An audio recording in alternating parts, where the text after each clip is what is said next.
আমাকে আজকে উপদি ফোন করেছিল, অলরেডি কথা হয়েছে ওনার সাথে। উনি বলছিল, মানুষ বলছে যে এটা জীবনের গল্প, একদমই না।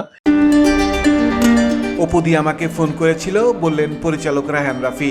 তার জীবনের গল্পের সাথে মিলে যাচ্ছে রায়হান রাফির সিনেমা প্রেসার কুকারের একটি দৃশ্য, এরকমটাই ধারণা করছেন অনেকে। আমরা জানি শাকিব খানের সাথে সাংসারিক কলহ হওয়ার পর অপু বিশ্বাস বাচ্চা নিয়ে সংবাদ সম্মেলন করেছিলেন।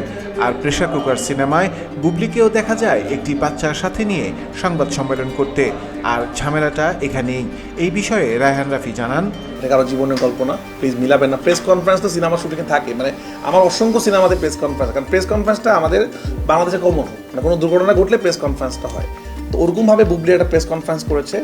কেন তার সাথে বাচ্চা আছে এটা গল্প, এটা বলে দিলে হবে না, এটা সিনেমা দেখলে বুঝতে পারবেন। কিন্তু আসলে এটা কোনো রিয়েল স্টোরি না, মানে আমাদের সিনেমাতে কোনো সিনেমা নায়ক নায়িকা এই ধরনের কিছু নাই। তো প্লিজ এগুলো আপনারা মিলাবেন। মানুষ প্রেডিক্ট করুক না, ভালো তো, কিন্তু আমি বলবো কাউকে অসম্মান করা উচিত না, কারো সম্মানে পার্সোনাল ভাবে কাউকে অ্যাটাক করা উচিত না। আমি অডিয়েন্স দিয়ে বলবো যে এটা আসলে কারো গল্প নিয়ে না। আমি বাস্তব ঘটনা অনুপ্রত করি, কিন্তু আমি কাউকে ইঙ্গিতপূর্ণ সিনেমা বানাই না। কিন্তু আপনি খেয়াল করবেন আমার সিনেমাতে কাউকে খোঁচা মারছি এরকম করি না।